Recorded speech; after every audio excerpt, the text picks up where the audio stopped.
Goodness gracious, was that gnarly? I want to very much get that taste out of my mouth. So let's talk about it. Let's start here. Look, a win is always better than a loss. Let's let's state the obvious. And I think if you we're going to get to the negatives. Just take my word for it. We're going to get to the negatives.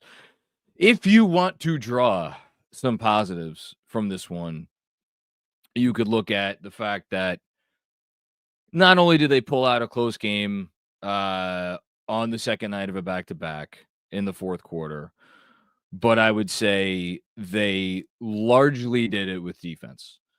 Yes, Jalen Brunson showed up and finally on a night where he was in the midst of probably having one of his worst nights of the season. He, made the shots when it counted, but that game was won with defense. As I am so thrown by that performance, I forgot to say, welcome to the Knicks Film School Postgame Show presented by BetUS. Now that that's out of the way. So there were a handful of defensive plays over the last, I would say, 3-4 minutes of the fourth quarter, including by some people that you might not expect to make those plays. I thought Cat had a couple of really, really nice defensive plays down the stretch. Really nice defense on Claxton on a possession. Had another one later in the fourth, stood his ground on a pick and roll that led to the JB breakaway that seemed like it was gonna or that was where he hurt his right knee. And then there were some other ones, Josh Hart and OG Anunoby combining to form force a 24-second violation late. Couple other ones. I don't know that anything else warrants share. Oh, OG Anunoby with a steal early on. That was really good. So some good stuff. Josh Hart flying in for the biggest rebound of the game, sealing the deal on a night where, at least for the third quarter, the Knicks couldn't get a rebound. So those are some positives. But that was atrocious. I didn't think any win this season could possibly get worse than the Hornets win on the day after Thanksgiving. I think that one might have did the trick. Granted, the Hornets game was not on the second night of a back-to-back. It was the night after Thanksgiving, so I guess maybe it had the same effect. But no, I know this was the second night of a back-to-back. And you could tell me that they were tired in the second half, and that's why they scored or had one field goal through the first first 8 minutes of the fourth quarter. I stopped doing timestamps, but it was definitely through the first 5-6 minutes of the fourth quarter. They only had one field goal and only scored 3 points. It was gnarly. And as with every underwhelming performance the Knicks have this season, it comes down to, all right, well, are we going to make a big deal out of it? Or are we going to brush it off for the particular reasons that we have that we could brush it off on any particular night? I kind of went through the reasons that we could brush this one off, most of which come down to second night of a back-to-back. And if you want to throw in bad shooting nights happen, fine, I guess. But I thought DJ really nailed it when he tweeted, I think midway through the fourth quarter. But it was, you know what? I'm going to take the time. I want to pull up his exact tweet because it was so perfect. It's from DJ Zulo. Knicks second half offensive analysis: disjointed, careless, and unserious. And the first half, I'll give him a pass. I'll give him a pass because they came out and I thought they were really good out of the gate. They went up, I think, 17-9 on Brooklyn. They were hitting shots. The defense was okay. And then they got complacent. And they're like, this team isn't a real team. And they let him back in. That was their first mistake. Bench came in, got him right back in the position that they should have been. Fantastic fantastic first half stint by the bench.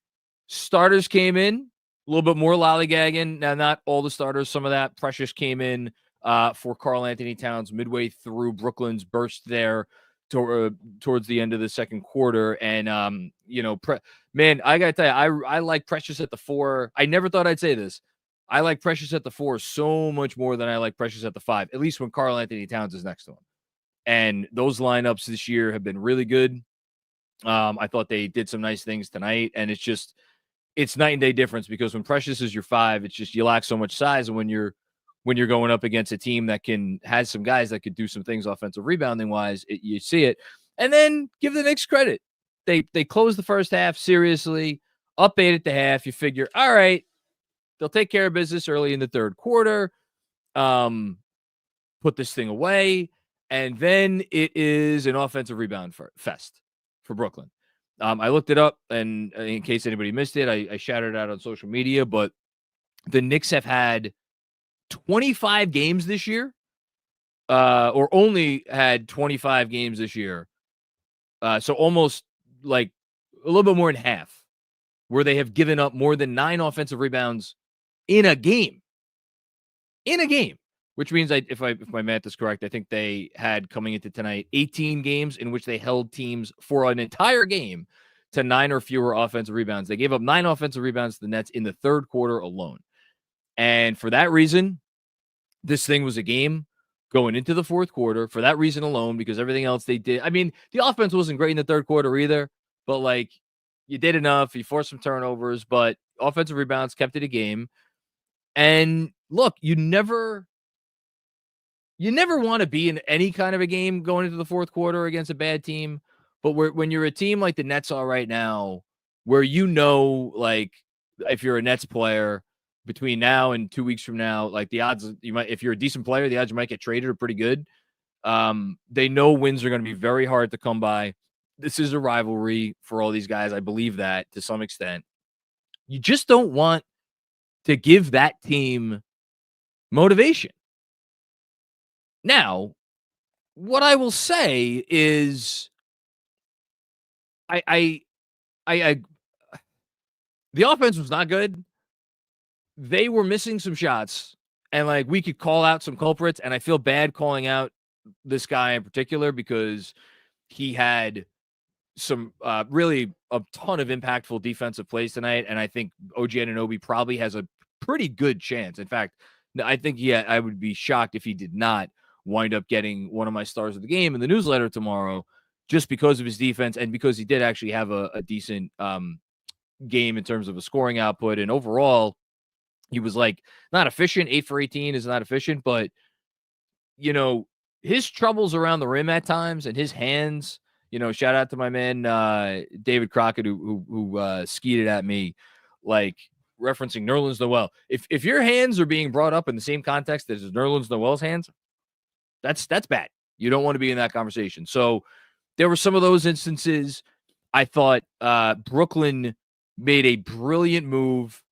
Granted, it took, it compromised their offense a little bit, but when they put Keon Johnson on Jalen Brunson, and they didn't have D'Angelo Russell on the floor, so they could not get the Knicks could not get that switch. And that's the one thing Brooklyn has to go to, right?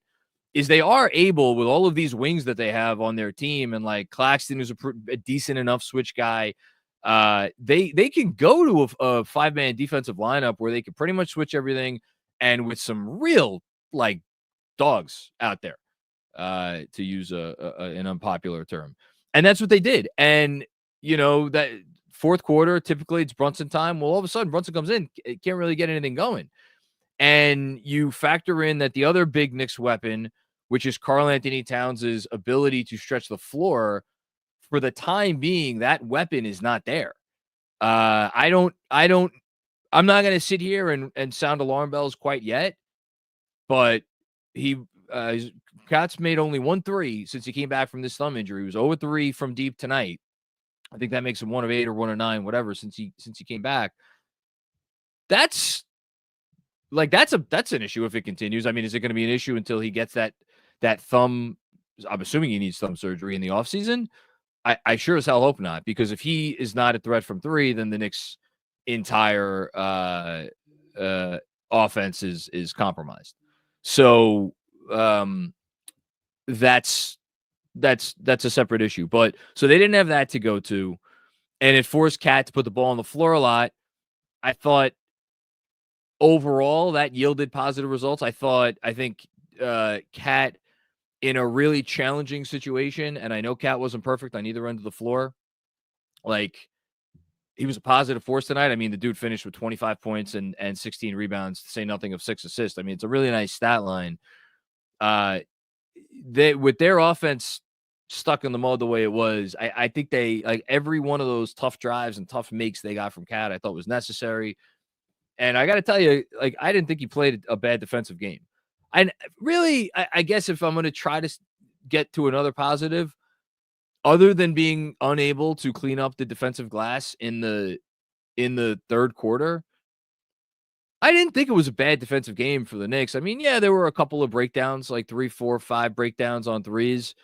I have not yet brought up the final Nets possession of the game, or the last consequential Nets possession of the game, where good job by Tibbs, takes Cat and Brunson out, puts Precious and Deuce McBride in. Well, the whole reason you do that, obviously, is you switch everything.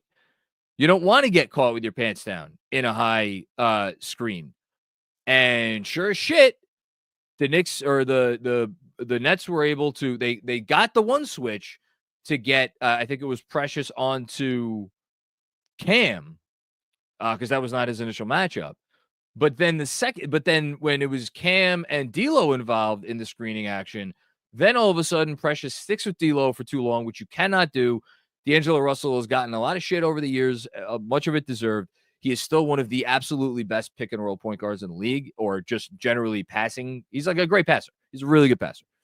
So not a surprise at all that he was able to find Cam Johnson in no time flat. And, like, on the initial watch, I thought Precious got back for a half decent contest. On the replay, that's way, way, way too much room in a situation where a 2 ties and a 3 beat you, potentially.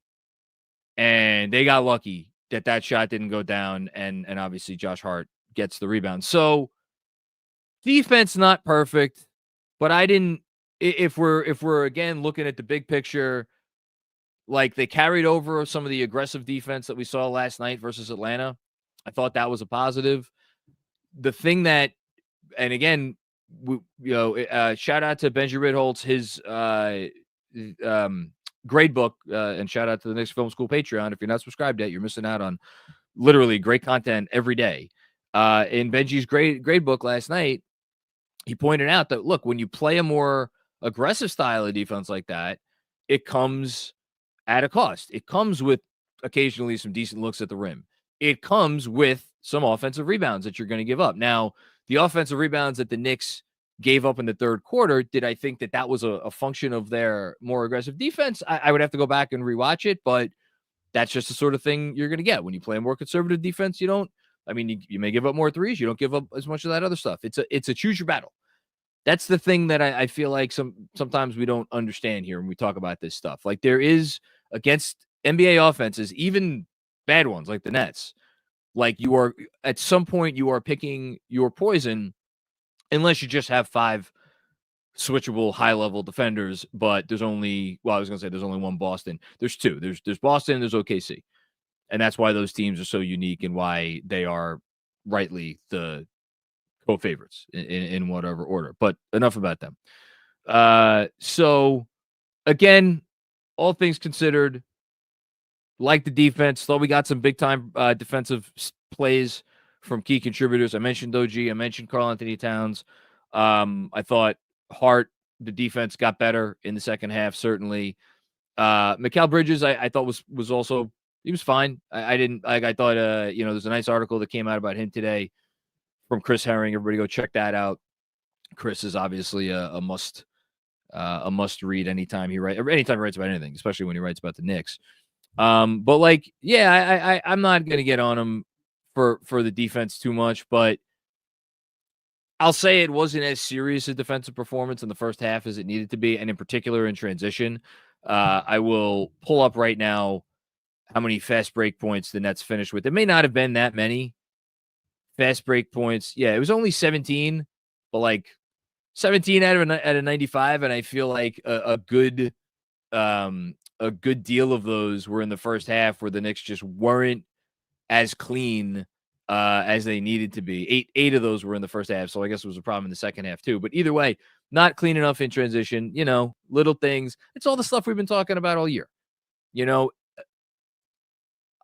I am ultimately encouraged, and I'm going to end this on a high note. I'm encouraged by a few things and why, and I'm going to go to bed feeling okay about this one for a few reasons. Feel free to join me or not. It's up to you. Number one, they got the win. You're never too mad at a win in a league where, like, again, this Nets team pushed the Lakers to the brink in LA earlier this week.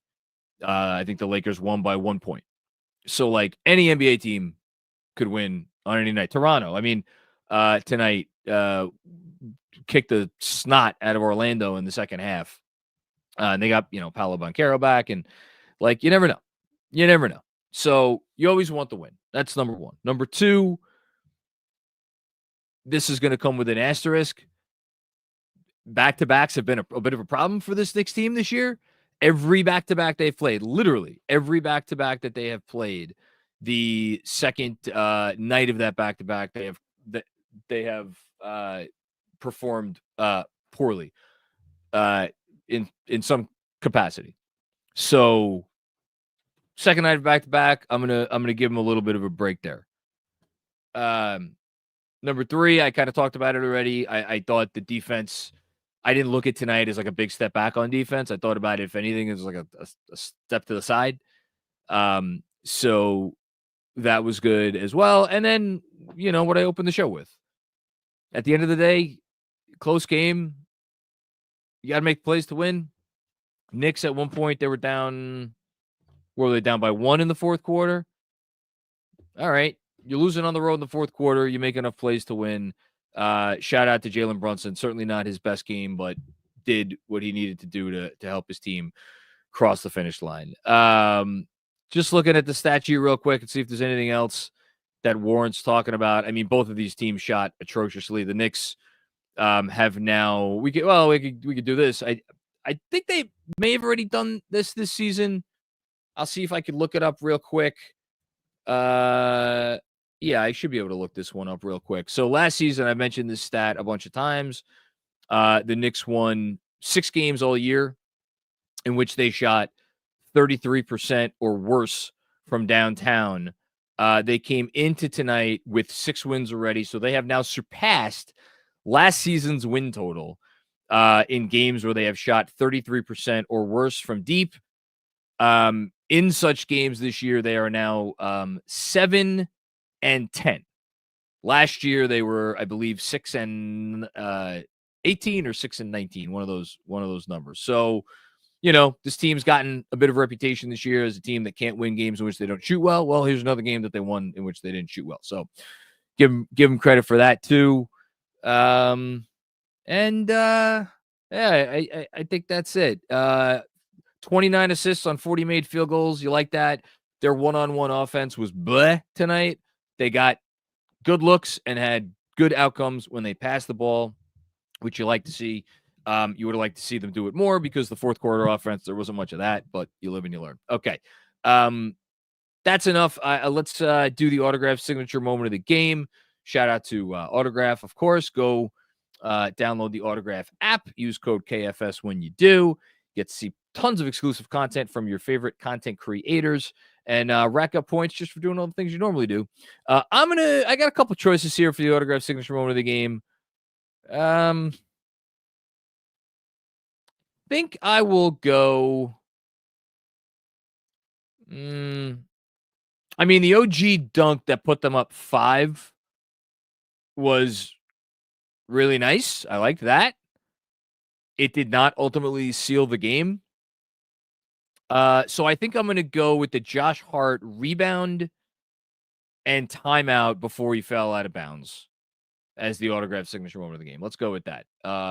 Josh Hart making winning plays, so you love to see it. Again, shout out to Autograph. Go download the Autograph app. Use code KFS. Okay. And on that note, very quick word from our good friends at Rocket Money. You know the deal with Rocket Money by now. It's a personal finance help that helps you find and cancel your unwanted subscriptions, that monitors your spending and helps lower your bills so you can grow your savings. My wife and I are very excited because we started doing our budget this year, starting on January 1st. So we're coming up on, got a week to go, I guess a week and change to go. And I got to tell you, Rocket Money has made it much easier. We're trying to do this like monthly spending, monthly getting, and the whole thing. It's so much easier when you have an app that not only eliminates things that you don't want to use, but gives you like emails that tell you, hey, this is how much you're coming out of your checking account, and this bill just increased in price. It's a very useful tool. Has over 5 million users, saved a total of $500 million in canceled subscriptions, saving members up to $740 a year when using all of the app's premium features. Cancel your unwanted subscriptions and reach your financial goals faster with Rocket Money. Go to rocketmoney.com/gameon today. That's rocketmoney.com/gameon. rocketmoney.com/gameon. Okay. Tonight should be interesting. I am curious where folks are at. I imagine we probably got some super chats before the end of the game. Very excited to see those. Sure, it's going to be all sunshine and rainbows, boy. Let me tell you. So the first super chat was sent at 8:18 p.m. I don't even know what they were doing at that time. Guy Huber, then. I really like this mix and match with the subs Tibbs is doing. They were winning apparently at this time. They mesh well on both ends of the floor. Yeah, let's talk about the rotation pattern really quick. I kept track of it as I always do. So note on the rotation, only difference from last night, no Landry Shamet in the second half of this game. I thought Landry was, he was fine. But given how the Nets were absolutely owning the offensive glass in the third quarter, which is towards the end of the third quarter, beginning of the fourth quarter, is when you'd normally see Shamet in. There's really no way to get Shamet in there where he is going to, like, there's always going to be a player as small as him or roughly as small as him on the court. So I'm not sure I blame Tibbs too much for not going back to Shamet for a few minutes there in the second half. Did it push his starters? Like, yeah, 3 starters in this game played 39 minutes. OG played 37. Mikal Bridges played 34. It's a lot. Nice that they have 3 days off. I'm thankful for that. But yeah, I like the 4 bench guys with Cat. I like the 4 bench guys with Cat. And then he starts sprinkling in the starters again from there. It's really, honestly, it's more of a traditional kind of hockey shift lineup where Cat's the first one out and then Cat's back in to play with the bench. Second half, we got a little bit more mixing and matching because we had McBride McBride was in for a while with a bunch of the starters, and then Bridges finally came back in the game late. But yeah, I mean, look, they're still trying to find it. They're still trying to find it, and I think it's just a lot of trial and error. Really quick here from James Edwards III, kind of confirming what we probably already knew. Cat jokingly saying it is what it is with his thumb, but admits it is impacting the shot. So if Cat's telling you it's impacting your shot, well, it's probably impacting your shot. So hopefully he figures that out. Anyway, thanks, Huber. Scott Thomas, thanks for the contribution. And thanks for the second contribution. And I think we got a comment here finally from Scott Thomas. OG looks a little overweight. His offense has been terrible for weeks. I think that's just kind of how OG's body is. I don't see it that way. Like, overweight to me means you're sluggish. And the dude that I saw making impact defensive plays uh, in the fourth quarter, and like he got a big shout out from Tibbs on the post game. Tibbs called him phenomenal and disruptive. So that's a nice compliment. That I don't think you do that if you're overweight. I just think he doesn't have great hands, and frankly, I just think, well, yeah, I think he doesn't have great hands, and like there are very particular areas where his skill level is probably not where you want it to be on offense. And if he was a strictly 3-and-D player who could just attack closeouts and like, attack a baseline closeout and just like make the next read, but like I don't think I'm saying anything controversial by saying that he is easily the least skilled of New York's 5 starters. And I say that knowing very well that Josh Hart is not I mean, the numbers, his 3-point shooting percentage this year is actually better than OG's, but like Josh Hart, I don't think is the shooter that OG is. And to me, it's still not close. Thanks, Scott. Hush Zoo, baffling stuff from JB this game. I don't, to me, it wasn't baffling. To me, the Nets did a great job putting strong defenders on him and challenging him to make plays. And I think a lot of times he would do his trickeration to get into the paint, and then he would get to the paint and they'd be like, oh shit, there's this guy, he's still right here. Like, didn't bite, didn't get him in the air. And then he just kick it back out. To me, that's not baffling. To me, they defended him well, and it took him a while to figure out. But hey, eventually figured it out. Thanks, Hush. Kevin Danishevsky had me stressed in a Nashville bar. Take it though. Oh wow, that's it. I thought we would have more from during the game. I hope you're enjoying Nashville, Kev.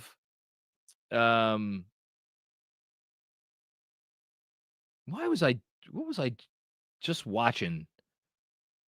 That was I saw a show. That's a perfect opportunity.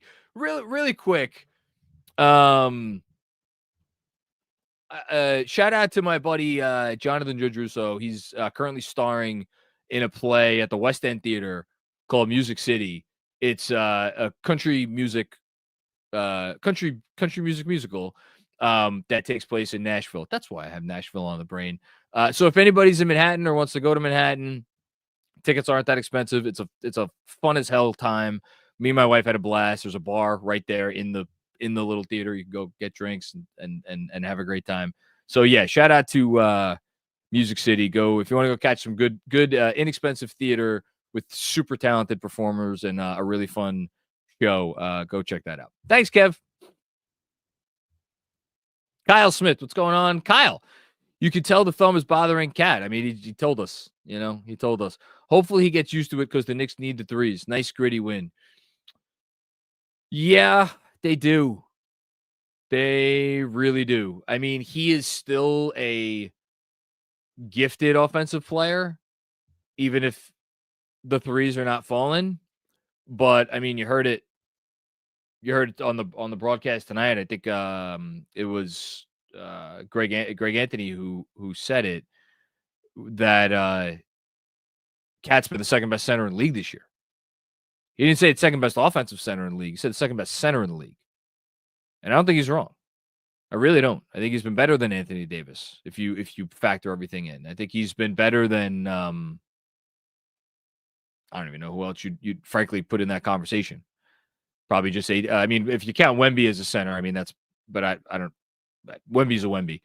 In any case, but that's because his offense has been so otherworldly. And if he doesn't have that three ball, the Knicks, it changes the entire complexion of the Knicks team. Now, I think he's going to keep taking him. I think he'll get used to it. I think Cat is tough as nails. I mean, I've talked about it a lot this year. The biggest misconception I think a lot of Knicks fans had going into this year, and the biggest way I didn't have that misconception, but his toughness has impressed me a lot. He'll keep going out there. He's not going to sit out. Like, he'll be okay. He'll be okay. So, yeah. Thanks, Kyle. Appreciate you. I'm looking for something because I think it was something else about Cat. Somebody tweeted out. I'll try to look for it. Okay. Russ Guberman, what's going on? Russ, 2 gutsy back-to-back wins against teams we don't match up well with. Heartening. JM, is it just me, or do good defense easily take away our 3-point game? That's a great question, Russ. Easily take away a 3-point game. I think switching defenses take away their 3-point game. Because, I mean, it's, just like look at the Knicks this year. When do they give up threes? They give up threes when they have to help. Or when somebody switches and they don't want to switch and they want to switch back, and then it gets teams into rotation. And but if you're not helping, then everybody can stay home. And the one thing the Knicks really lost when they lost DiVincenzo, they didn't only lose his trigger, they lost his distance. And I remember DJ, I think in particular, did a lot of analysis over the course of last year and before last year on DiVincenzo's shooting distance from how far away he was when he made those shots. Like that's its own type of gravity, to say nothing of the fact that he could rocket around a screen and like get it off with no time. The Knicks don't have that level of movement shooter now. Like Deuce has a really quick trigger. Bridges, give him credit. Bridges has, that's the one thing. And again, shout out the Chris Herring article, which talked about how Mikal Bridges has changed his release point. His wrists on average are now, when he releases the 3-point shot, I'm not sure if it's just from the corners or overall, I think it might be overall, are 4 inches higher than they were last year. That's either like, it's one of the top changes in the league. And obviously 4 inches higher, that's a lot. You know, so Mikal could pretty much always get him off. He was 2 of 6 tonight. OG was actually 2 of 6 tonight from 3. But, you know, Hart is going to be hesitant regardless. JB, when somebody's, you know, and again, JB, that's the thing against it, and this is the other part of your comment, regardless of what I think type of defense they're playing.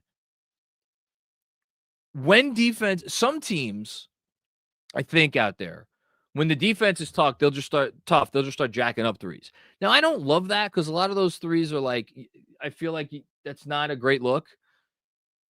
The Knicks are probably too much in the opposite direction, where they're really, when they're in the mud, the default in particular of Jalen Brunson and Karl-Anthony Towns is like, all right, I'm going to go inside. And Brunson more than anyone, you know, and tonight Brunson took 4 threes. He made 1, you know, that's not great. And then you factor in the Towns. Now Towns is the one guy, he does have a deep ball. It was one of the deepest threes in the league, really. So, but yeah, it's absolutely an issue. And I do think it's a particular issue with switching defenses, because again, they could stay home on shooters and they don't need to help off that much. And they just, they don't have, like, you look around, and so I don't want to spend too long on this, but I think it's a really, really great point that you made. Like, you look around at some of the other teams in the league. I mean, Boston, they live to shoot the 3, so they were almost in their own conversation. But like, Milwaukee, Dame, limitless range, and he's happy getting up 12 a game. Atlanta with Trae Young, Detroit with Malik Beasley, and actually Atlanta, you could probably throw, Bogey into that mix as well, though I know he hasn't shot it well this year. Miami as Hero. Now, a lot of the guys I'm mentioning are like on-ball guys, like Chicago, though, Kobe White, obviously Zach LaVine. I could keep going through the rest of the league. Like, a lot of good teams, most good teams have one of these guys. And then the closest thing the Knicks have to that is Mikal Bridges, and he's really good, and I'm confident with him with the 3, and like I'm sure he's going to be great with the 3 for the rest of the year, but it's not quite that level. And I think that even just that missing that one guy in the starting 5, and then you add in the default of hesitancy for Brunson, for Cat, for OG, and for Hart, and then you toss in a good defense, and they're like, all right, let's go to work inside. It's a great point. It's a great point, Russ.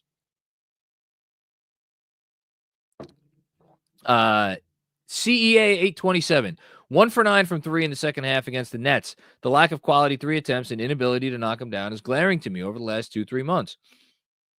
So you want to do it? We could do a quick stat update. So I'll go to cleaning the glass because they filter out garbage time, even though I don't know that they will have tonight's updated. You can't kill them in terms of the 3-point accuracy. Going into tonight, cleaning the glass had them 5th. Now they were 2nd or 3rd for a lot of this year, so they are down to 5th in a snug little group, right around between 38 and 38.5% with Phoenix and Indiana. But like, I'm not worried about their ability to hit threes. The frequency, and again, this is via cleaning the glass, they're down to 23rd in frequency. Now that's a big drop off from where they were earlier in the year. I don't know offhand how high they got, but they were higher. Now they're shooting a lot at the rim. They're 8th in frequency of shots at the rim, and overall effective field goal percentage in the league, they're 3rd, which is like, that's what you really care about, like to beat their. And honestly, yes, I agree with you. It's troubling, but like in the playoffs,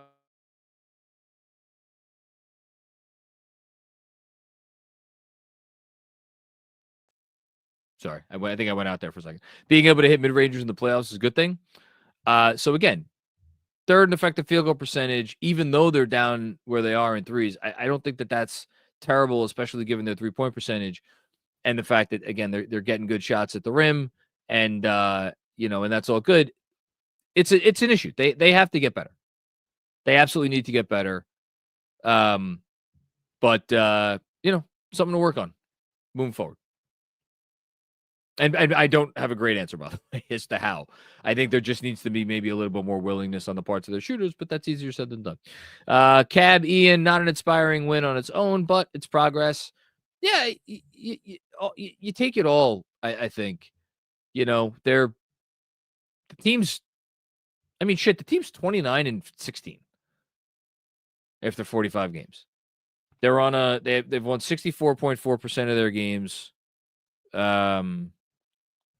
Get my handy dandy calculator out here. Yeah, the team's on a 53 win pace. Like, how much, could we really? I understand it's a bunch of wins against bad teams, and we'll talk before the end of the night about their next 9 games, which I believe are going to, because I'm not worried about them after the All-Star break. I think they're going to either get Mitch back and or make a trade. I think that's going to bolster their depth. I think. And this team, they always perform, but the next 9 games I think they're going to tell us a lot about where this team is right now, at least. And I think it'll go towards, like, are they going to be in the hunt for the 2 seed? Versus are they going to be in the, like, is this going to be like just a big morass of teams fighting for 3, 4, 5, and 6? I think the next 9 games are going to tell us which direction that goes. All right, let's do one more, Kev, and then we'll go to BetUS. Thanks, Kev. Appreciate you. Bill Peterfriend, what's going on, Bill? That was ugly. Played down to the competition. Like Tibbs' defense for offense on the last Nets possession. Phew. I liked it too. Almost didn't work out. And I'm not saying Karl Anthony Towns would have done any better if he was in that situation. And I'm thankful that it was Precious because I think he at least got over there. He got back over there pretty quick. And I don't even want to think about how they play that possession of Cat's in the game, frankly, even though I praised Cat's D earlier. But, yeah, did they play down to their competition? I think, it's funny. For me, I thought in the second half, it was just that they were bad. I thought in the first half, they more played down to their competition. Like the part of the game, this is going to sound crazy. The part of the game that annoyed me the most was the immediate stretch of basketball that happened after they went up by 8 points early in the first quarter. When they went up 17-9, that was a game. If they just kept playing the way they were playing, I'm like, oh, they're going to be up by 30 by halftime. And then they fucked around. and they were losing after the first quarter. And then the other stretch is when Brooklyn, in the kind of towards the middle of the second quarter there, had I could read my freaking notes. Had an 8-0 run. And that was the second stretch. Like those two stretches, that to me, that was playing down to the competition. That was not taking shit seriously. And then their offense in the second half was like a different kind of unserious. I don't know. I want to go back and rewatch it. I thought it was just like a slog, which is, whatever. It happens. They got the win. All right. Let us take a quick second to hear from our friends at BetUS.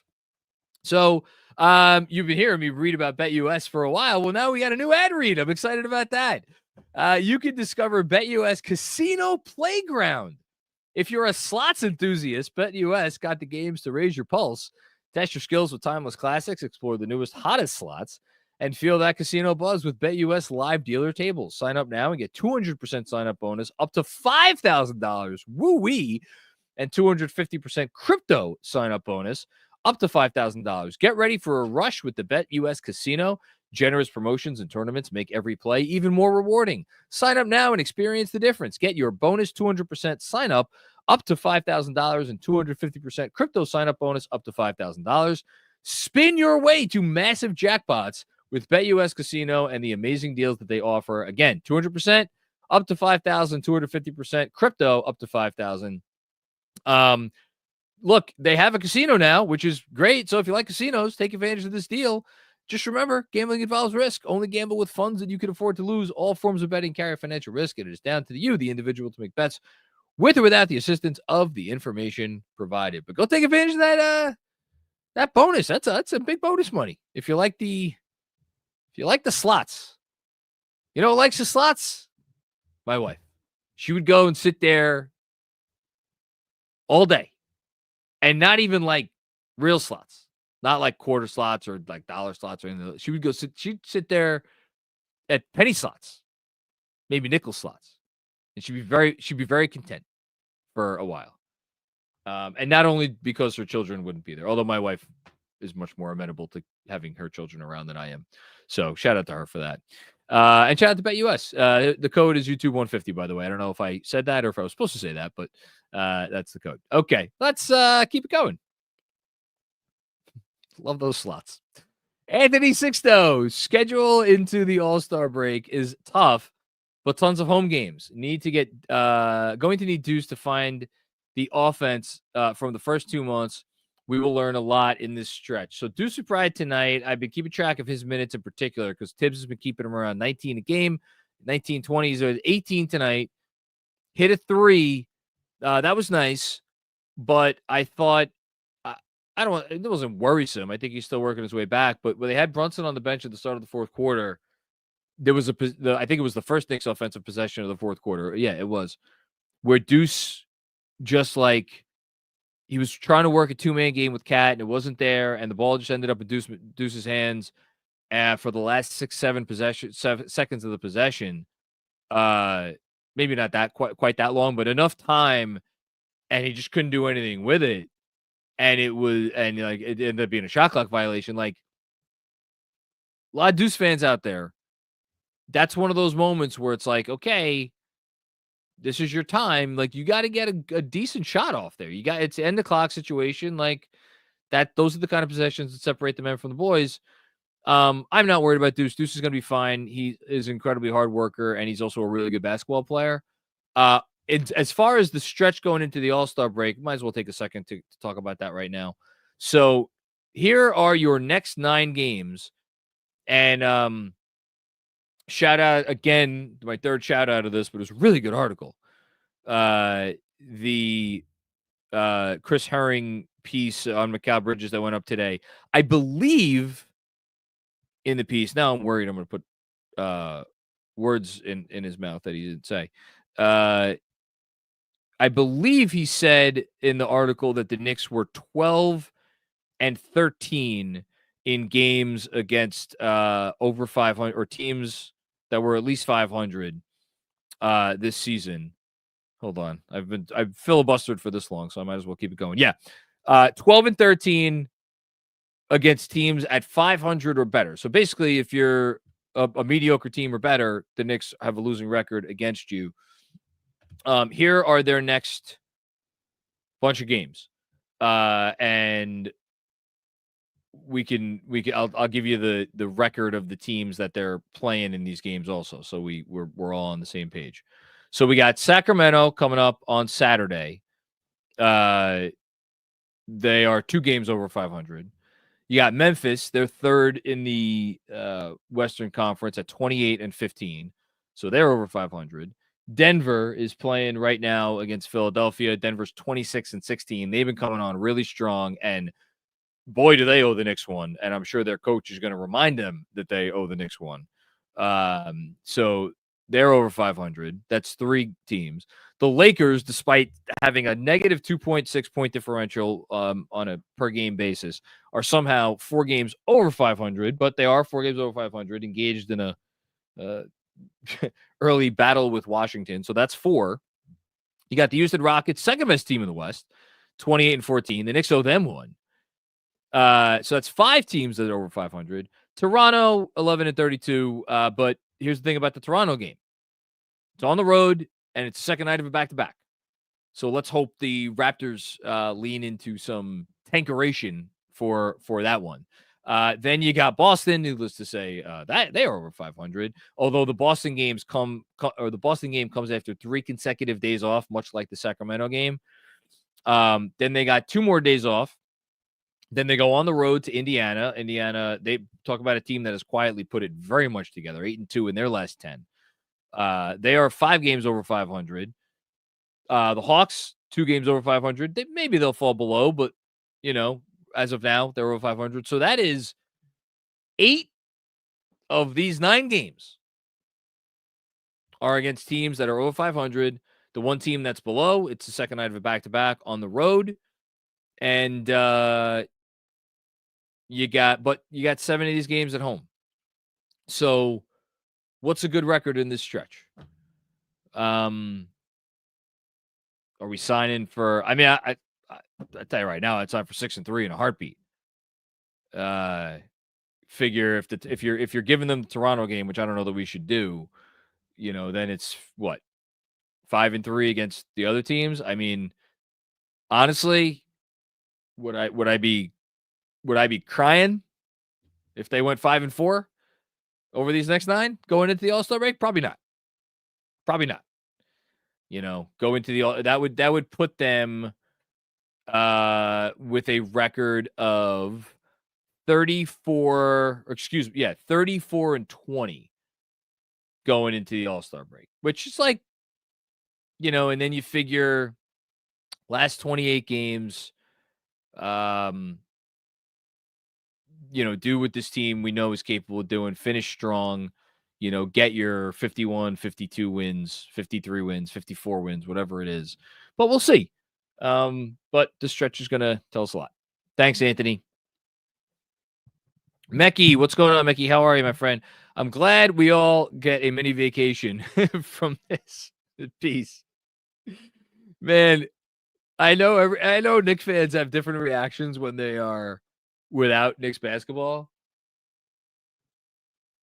I mean, speaking for myself, like this weekend, to have 2 consecutive days off, it was a busy weekend for us at the Macri household, but like, it was nice. And now to have the next 3 off, maybe my wife and I will like watch a movie one night.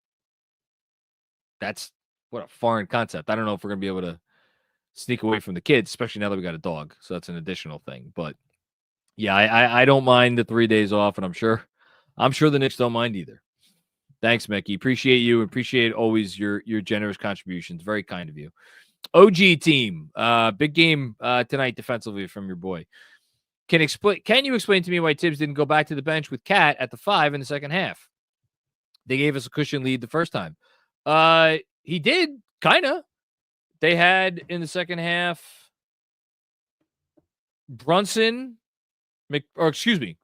they had Payne, McBride, Cat, hold on. No, sorry. I'm no, I'm not. No, hold on. Payne, McBride, Achua, Cat, and Bridges.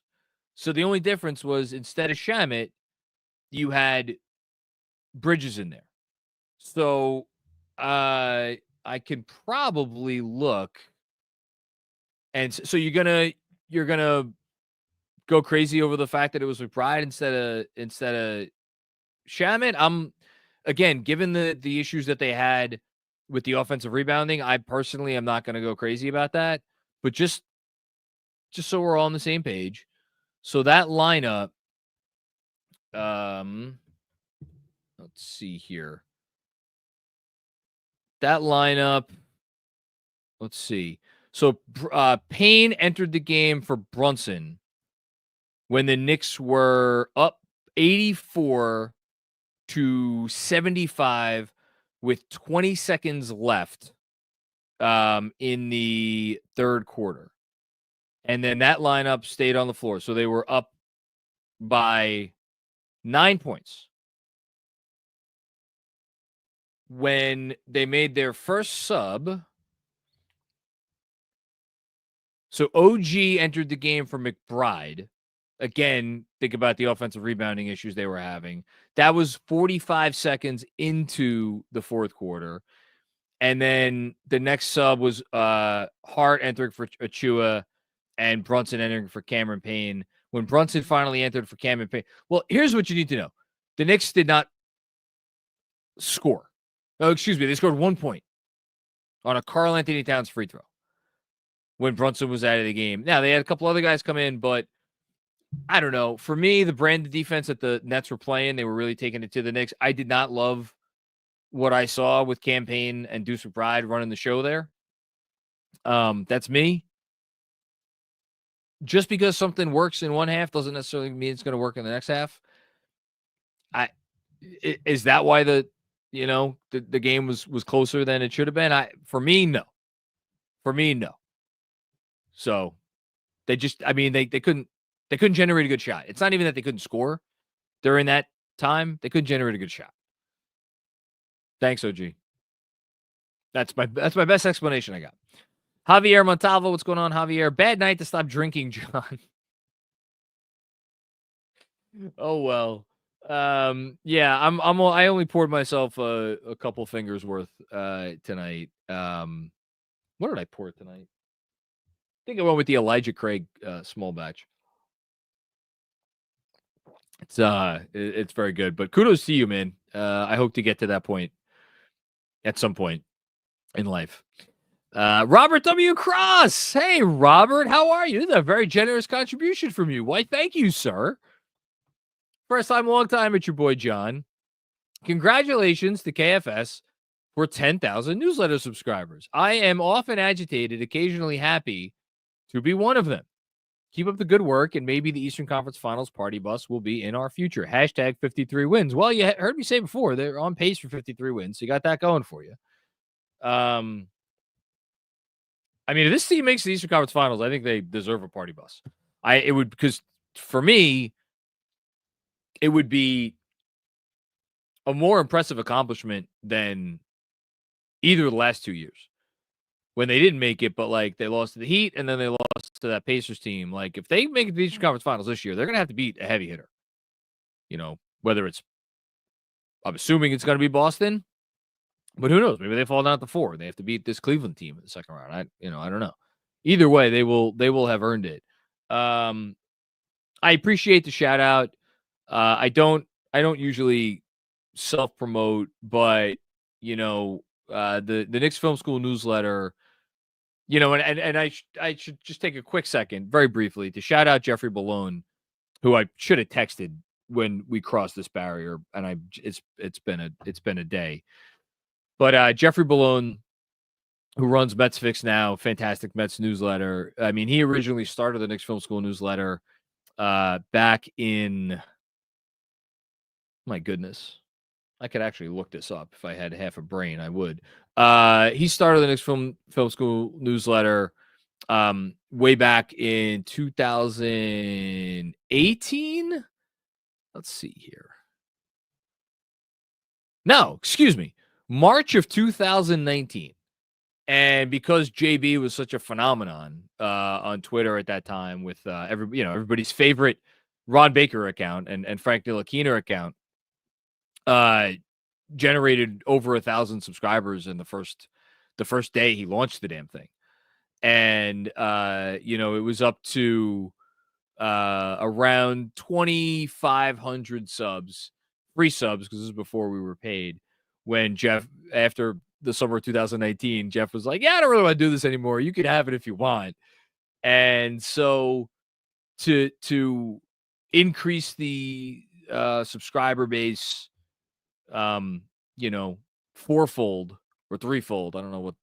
If go to 25 from 2,500 to 10,000 over, and do it in the course of 5.5 years. Yeah, I've been really proud of it because I love doing this. I love doing the pod.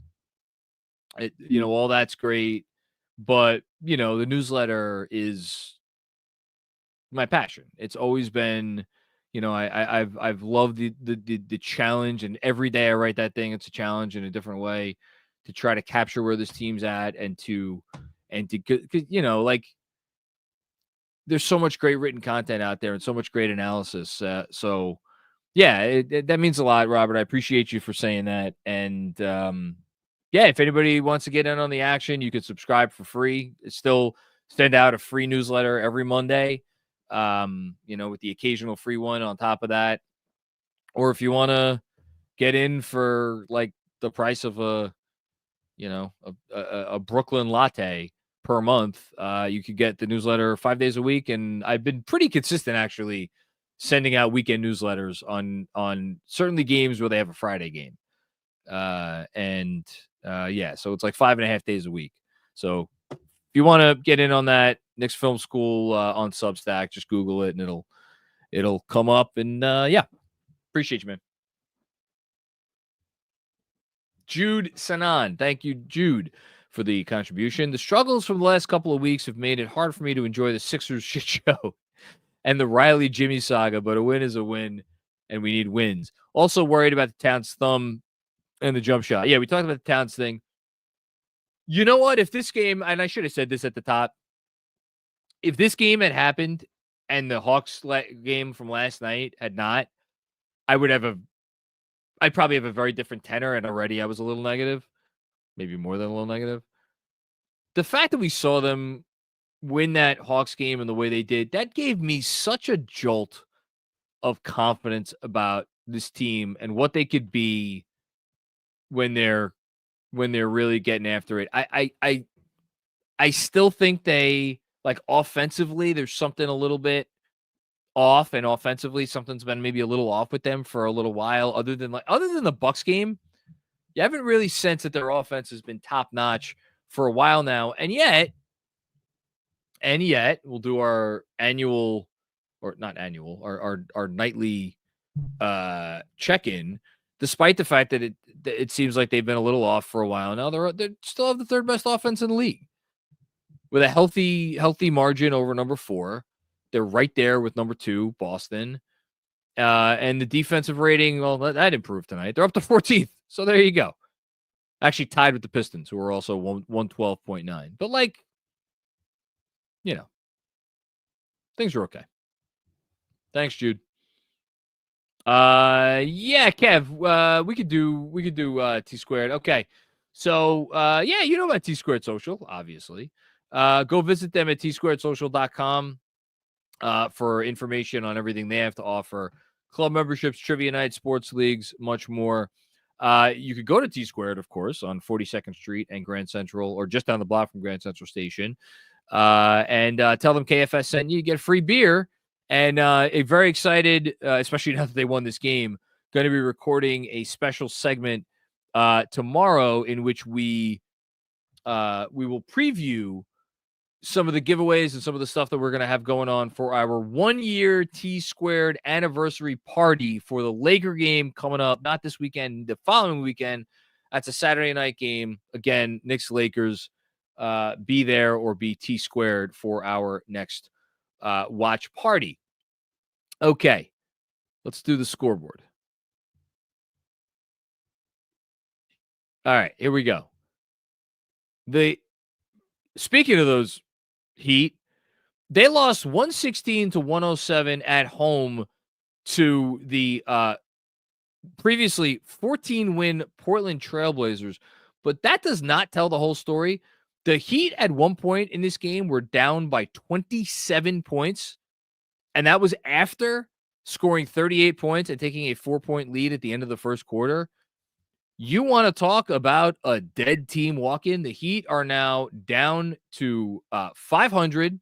They are 21-21, and they are sitting in ninth place in the Eastern Conference, a half game behind the Orlando Magic, who also lost tonight. I mentioned that loss before. They lost to the Raptors.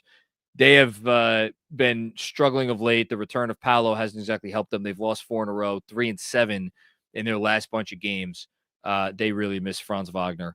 Other games tonight, just the games that are on right now. Lakers currently leading the Wizards after 1, and Nuggets up by 10 on the 76ers at halftime. So, yeah, speaking of the 76ers, the other Nelson voice team, the Sixers currently trail. This is funny, and shout out to Fred Katz, had a note on this on his Friday newsletter for The Athletic. Sixers currently trail the Bulls by 2.5 games for the 10th spot in the East. If they lose this game, they will trail the Bulls by 3 full games. Now, the Bulls have been rumored to be sellers like the whole year. Like, maybe they get some for Vooch. Maybe they actually offload Levine. I have no idea. But, like, people keep talking about, oh, the Sixers, can the Sixers tank their way into keeping their top 6 protected picks? I got news for Philly. The Wizards, Raptors, and Hornets and Nets, despite how the Nets played tonight, they will not be thwarted in their efforts to raise the white flag for flag. So those 4 are going to finish with a worse record. The Jazz are certainly going to finish with a worse record. So that's 5 teams right there. Let's say the Pelicans keep winning games and they've won 4 in a row, because I don't think they know what they're doing as an organization. And even let's even give the Blazers, who I don't think are going to keep up, but they're 15-28. A game worse than the Sixers, I guess. Even let's say the Sixers finish with the 6th worst record in the league. Then you're banking on lottery balls. And I think it's a much better odds that regardless of what the Sixers do, it's going to be hard for them to finish with one of the worst 6 records. I think more likely they finish, 7th worst or 8th worst, or alternatively they make a run for it because the Bulls just completely go in the tank. It's a fascinating situation. I would love to listen to some Philly sports radio right about now, although I guess all they're talking about is the Eagles. So, all right. That's the Ad Scoreboard presented by T-Squared Social.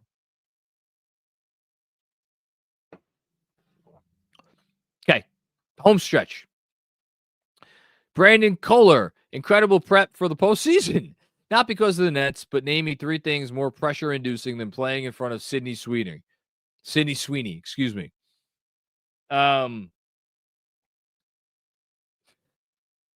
I was going to make a very off-color joke that I'm going to think that I thought better of immediately when it came into my brain, which was, by the way, nothing but complimentary of Sydney Sweeney, who is a wonderful actress.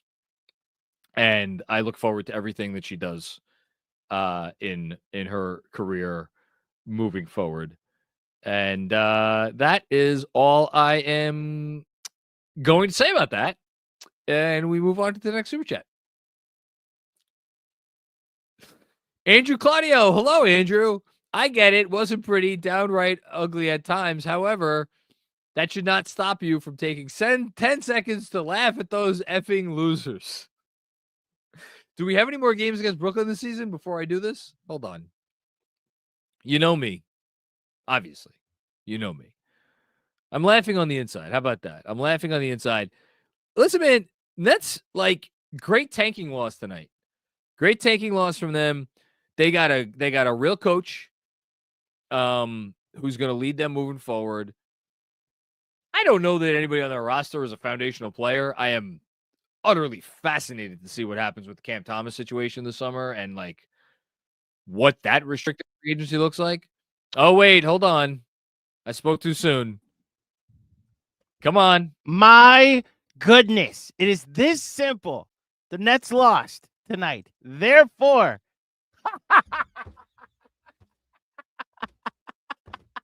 I'll let him do his thing.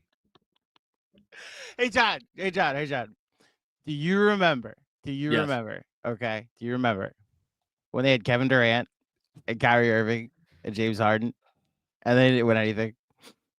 Even better. John. They won a playoff series. Okay, so they didn't win anything. So do you remember when they moved to Brooklyn and then they had some Russian guy say the city's under new management? I do remember. He traded for Kevin Garnett and Paul Pierce, and it turned the Celtics into a title contender with the picks that they used. I do remember that. Look. Oh my God. The Nets Brooklyn thing has not gone great. Yeah, they're losers. Yes. But I do like their coach. And I am the last Knicks fan on the planet who will praise Sean Marks, but I do think Sean Marks is a good GM. And more importantly, Andrew, Karma, guess who the Knicks finished the season against? I know. That'll probably be a game we clinch. Hopefully we'll have clinched by then. You know what I'm hoping for? I think every Knicks fan is not so secretly hoping for this. I hope that they have the third seed so locked up with 2 weeks to go that they just bubble wrap everybody for the last 5-6 games, whatever it is. That would be lovely. You want to know the worst part about laughing at the Nets tonight is because their fan would not have been happy if the Nets had won tonight. So, all 6 of them in their group chat, Listen, man, the Jazz have 10 wins. The Pelicans, I think they'll go on a little run here. I mean, the Wizards, give the Wizards all the credit. They got the separation. Yeah. The Wizards know the deal. They know the deal. But the Raptors 11 wins, the Hornets 11 wins, and the Nets now 14 wins. I mean, Hornets and Raptors will be interesting because they have real, like, all NBA, not maybe not all NBA, but like certainly all-star caliber talent on those teams. Can the Nets get down to second? Maybe they can still get down to second position. I don't know. I think it might be tough, but I think they could do it. I think even more of a reason I'm not afraid of that last game of the season when the Knicks continue their winning streak to get it to 10. And holy shit, those losers lose. Watch somebody pull off a what year was it that we got the Timberwolves game at the end of the year that the Knicks that's not Maurice Indor, right? I'm pretty sure that is Maurice Indor. Yeah. Okay. Yeah, when the Knicks won 2 straight to take them out of the Karl Anthony Towns sweepstakes, unfortunately. Serendipity would have it that they would end up with Karl Anthony Towns. I smiled. Did you hear the Simmons recent NBA power rankings pod? Where he was going through his number one picks. The whole bit was in an effort to justify his incredibly terrible take that Scoot Henderson was going to be good. But he went through all of the number one picks that he's like, that was like a justifiable, like good, solid number one pick. And he put Towns on the list, which, like, you know what? Tough to argue. At this point? Yeah. Why not? Yeah. Anyway, you should stay on. We have like 3 super chats left. Oh, okay. I wonder who they're from. I have no idea. Are they from you? Go ahead, Kevin. Kanyan Pepper. I know we shouldn't care, but why is Shaq so negative about the Knicks? Fuck Shaq. Let me be very clear about this. Shaquille O'Neal, his opinion matters nothing. His opinion matters as much as all of these ex-players who just say things to get attention and get podcast listeners because they all have podcasts now. They don't have to worry about credibility. At least the ex-players who are announcers have to worry to some modicum of a degree about not saying anything completely asinine. If you are a studio guy you have a podcast you say what the hell you want. Doesn't matter. So, like, who gives a shit? He wasn't that insightful of a guy when he was playing. Sure as shit isn't insightful now. I don't care about the opinion of the guy behind Kazam. Did I see that movie? Did you see, what was it, Steel? Not Steel. Real Steel. Yes. No, Real Steel was the Hugh Jackman movie. It was a different, it was no, where he's like Superman. Yeah, he's like. Was it Man of Steel? No. That's an actual Superman movie. No, it's actually called Steel. You're right. Is it just called Steel? I believe it's called Steel. Yes. Double check me on this. Let's get to the next super chat. We gotta get out of here. Parish Duggar, what's going on, Parish? A just win baby game on the back-to-back with this exhaustive coach. I really think Johnny Bryant texted Tibbs with 12 seconds left to take JB out at the end. I knew it. Parish, the tweet I sent out when he did it was for you, sir, because I said Tibbs, the timeout that the genius coach, according to John, that Jordy Fernandez called with 16 seconds left was bad because it allowed Tibbs to go offense for defense and sub Deuce and Precious into the game. And I said, like, good job, Tibbs, situational coaching, something none of you will give him credit for. I will say the play call was stupendous with getting two screens to ultimately put Precious in a position to get in a moment of confusion. And I'm happy Precious was in the game. It was a good move by Tibbs. Precious, man, please don't do that to me again. That's why if they upgrade the position, I'm not going to be upset. It was the right process by Tibbs, though. It's then on the player to play the right defense. I be love quicker on the adjustment. Yeah, I love what Precious Jew has brought to this franchise. I will, if he goes his merry way, I will remember him very fondly. He had like some legitimately impactful moments in big games. I don't know that there's a ton of Knicks fans who are going to be like, damn, I can't believe we got rid of Precious. What's your big game moments that you're attributing to Precious Achiuwa? I think there were some down the stretch of the regular season. I remember just so you don't have like one you can point to. I do have one. So what's the one? The game 4 Pacers game? Yeah, game 4. Oh, when he switched him and OG regarding Embiid. Okay, and Kev nails it here in the chat when he screamed at Hartenstein. That moment was that's the Pacers. Yeah, that was awesome. Okay, that was really cool. He was great that game. My God, I'm gonna go look up that box score. Okay, next super chat. I'm gonna go look up that box score. Hush Zoo, I need to put in more JB chats during stinkers. I will take claim for this win. Jokes aside, clutch game doesn't die in that man. Shout out Heart Cat OG. Let's go Knicks. Yeah, I mean you make the plays. You make the plays when you have to make the plays, and he made the plays. So there you go. Thanks, Hush. Appreciate you. I'll let you read this one. From me, I said laugh at them. Because I was anticipating you not laughing at them, and then I decided I can't. You know me. I have trouble with. Yeah, you don't know how to laugh. I know how to laugh when something's funny. I know how to laugh. You hate fun. You do not enjoy fun things, and therefore you hate fun. So when the rest of us are enjoying fun, you are not enjoying fun because you hate it. I am a funny guy. I like fun. I love fun. Actually, I'm such a huge fan of fun. It's staggering how much I fucking love fun.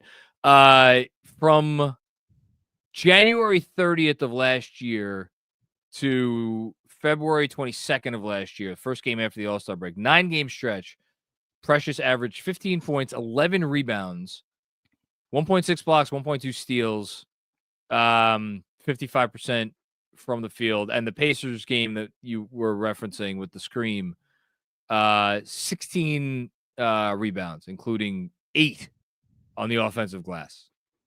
Monster. How many games was that? That was a 9-game stretch. That was a 9-game stretch. Okay. It was 9 games. I mean, it was his best 9-game stretch of his career.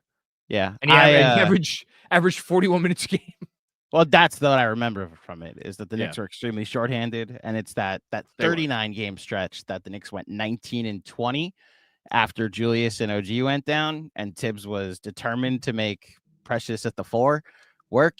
And what? I got to tell you, I'm sorry. I'm keeping you, I feel like. No, you're not.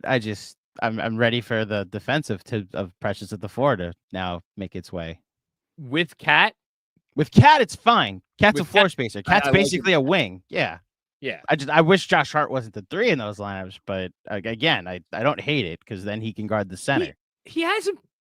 Now you're gonna make me look this up. Do we have any more super chats? No, this is it, John. You talk to Benji because I know that when he says it, you hear it. When we hate when he puts Precious and Hart together ever. I agree with you that they should not be. I did not think he's been going to the Precious plus Cat plus Hart lineups, but I could be wrong. That's what he did it tonight in the first quarter because Mikal was because Mikal came out after the OG and after the OG sub. Yeah. I mean, out of curiosity, Precious plus Cat plus Josh Hart cleaning the glass. I don't think this includes tonight. Those three together. I mean, I agree philosophically. I completely agree with you. Let me hear the numbers and the sample size. Let me hear it. It's 124 possessions. So they're plus 30.7 per 100 possessions. I'm sure they are. Yeah, so that's why we're gonna see more of it. Yes, and all these regular season games that at the end of the day are probably against teams that don't matter. But Precious and Towns, just the two of them together, 277 possessions, so almost 300, plus 13.2 per 100. That I think that's a real thing. I like that. We said it on the Cat is Here live stream the day they traded for it. Is that Cat that Precious at the 4 works? People have been begging all year for Precious at the 4 and it's going to be interesting make that lineup change. So yes, and it's going to be interesting because I think the Mitch at 5 when Cat's not out there lineups are going to be able to do some different things and are going to be sturdier defensively than the Precious at the 5 lineups have been, especially since like the whole Precious switchable thing has happened about as much as Fetch. But I'll be very curious to see how, if we get to see it, I think we will. How Cat and Mitch work on offense. Are you suggesting Mitchell Robinson's going to play basketball this season? At this point, yeah. I mean, I'm smart enough to read the tea leaves. The most tea leaves I see are that he's like nowhere near coming back. Yes, but the tea leaves I'm referring to is that he's not going to be traded before the deadline. Oh, okay.